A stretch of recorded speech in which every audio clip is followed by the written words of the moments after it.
No, it's Jay Frank again with this week's Talk with the GM. Beautiful Saturday morning here, Ohio State Buckeye game day. It's a great time to come out and play some golf at the club this weekend, and as I looked at the forecast through the end of the month, it looks great for the rest of September. I just want to highlight a few events that we have coming up in golf before we go out and get another quick tip from Evan today as far as a golf tip goes. But we have a couples event that'll be coming Sunday afternoon on the par 3, the day this video launches. Still opportunity to sign up, bring another couple. I'm sure kids would be welcome. We'd let any families come out. So I want to get you over to the par 3 and experience what we have over there in a final couples event. But we do have Couples Glow Golf coming up. September 22nd is our first one, and there's another one following that. A good sign up going there. And we've added a fun one that I've always enjoyed at clubs I've been at, the Superintendent's Revenge on Sunday, October 8th. That's JR's chance to set the golf course up very hard and very fun for members to play. So we look forward to that event as well. Lots of great dining options with lobster nights coming up. Our fall menu release is happening very soon. We have happy hours going on in the afternoon, and I think probably, again, the best patio in all of Columbus to come dine at in the evening. So definitely take advantage of the club these great fall days and fall months. Stay tuned in a few minutes. We'll have Evan out for a putting tip, and then I'm going to head over to tennis with Blake, one of our tennis professionals, to do a quick lesson on paddle tennis and pickleball. So stay tuned for those. We'll see you in a few minutes. It's Evan Hartnett, assistant golf professional here at Columbus Country Club. Today we have a tip on some short shots that are close to the green but kind of some difficult lies. So here I have a 50-degree wedge. You can use a pitching wedge, 8-iron, 9-iron. And here it's not about the reward shot, the one that looks cool, big swing. It's real small, real simple. So here I'm going to actually take the leading edge of this wedge right on that sharp point, okay? And I'm going to actually try and hit right in the middle of that ball. So I'm going to take kind of a putting stroke approach and just try and get it to trickle down to that cup. So you can see I barely made a swing there, just more of a putting stroke. Here I'll try a putter. We have lots of different clubs and wedges to try out in the shop here. So come out, experiment with a few different lies and clubs, and just try and get a little bit closer to the hole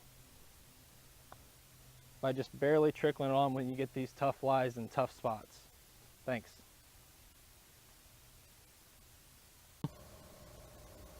No? All right. Hi, my name is Blake Brewer. I am an assistant tennis pro here at Columbus Country Club. Today we're going to be going over the 3 different racket sports that we have to offer here during the summer, fall, and winter months. So we have our standard tennis racket. We have several demos inside the shop for you to use if you do not have a racket of your own. If you were to break a string while hitting, or if you break it somewhere else, you can still bring it in. We can get it restrung for you. We have strings and a machine here in the shop. We can usually get it restrung for you in about 45 minutes to an hour from the time of drop-off. We have our paddle tennis paddle, which you cannot see from here, but the courts are on the other side of the shop in the little fenced-in area. I like to think of that as a hybrid of tennis and racquetball, where you can play the ball off of the fence. The courts are just like, and they are in a tennis with the double sidelines, single sidelines, service boxes, and all that. They're just shrunken down is all. And this would be the paddle that you use for. We have several of these inside the shop to use if you do not have one of yours as well as balls.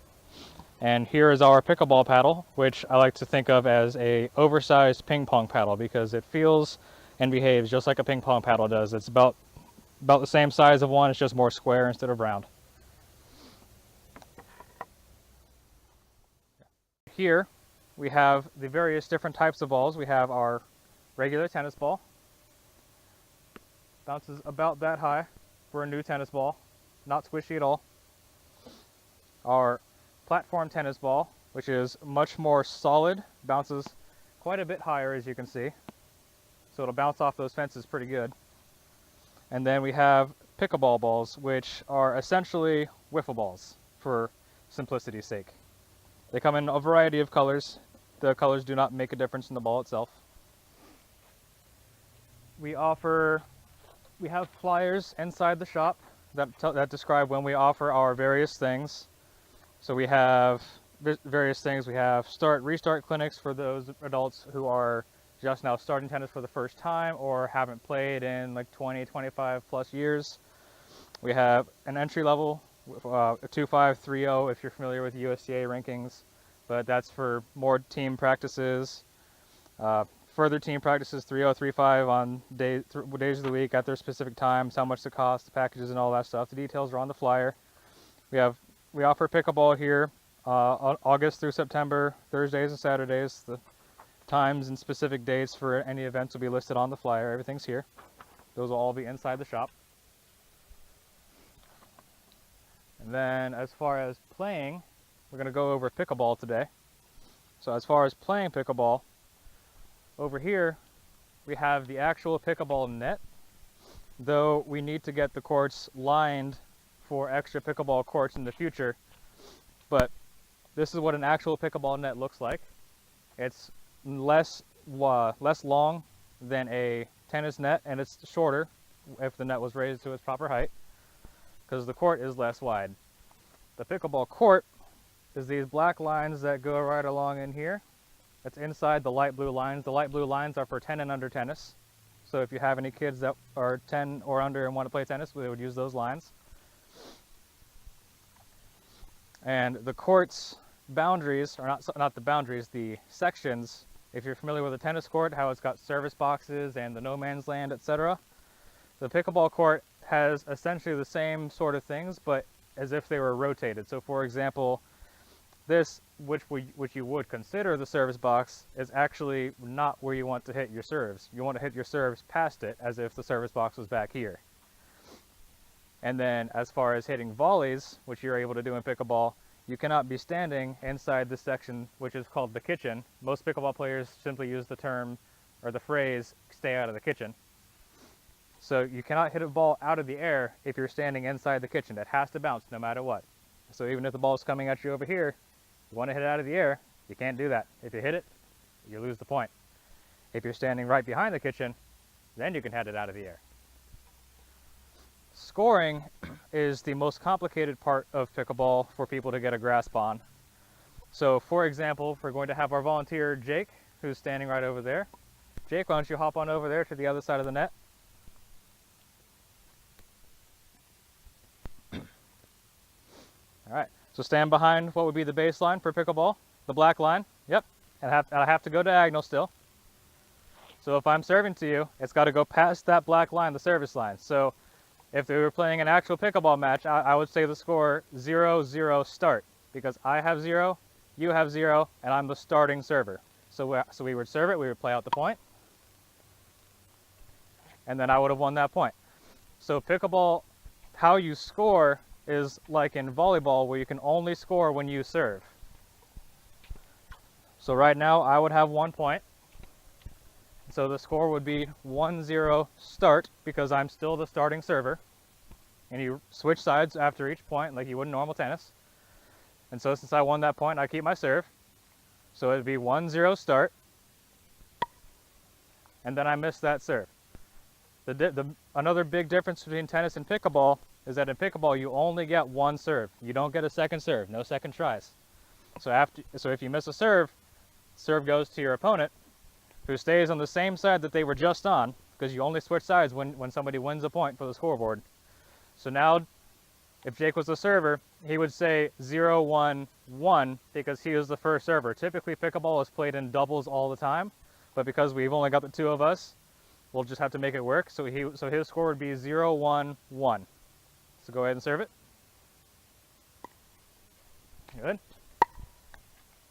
And then I would have lost that point. So now he's on the board because he scored a point on his serve. And now you switch sides, just like in tennis. So now it's 1-1-1 because he's still the first server.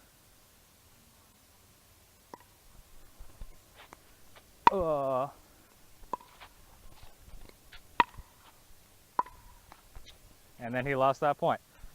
Though because he was serving, I do not actually get a point for myself on the scoreboard. It just would go to his partner's serve, who he was just serving on what would be his deuce side. His partner would be on his ad side. So now it's his partner's serve on the ad side. And his partner would say the score is now 1-1-2 because his partner is the second server for his team.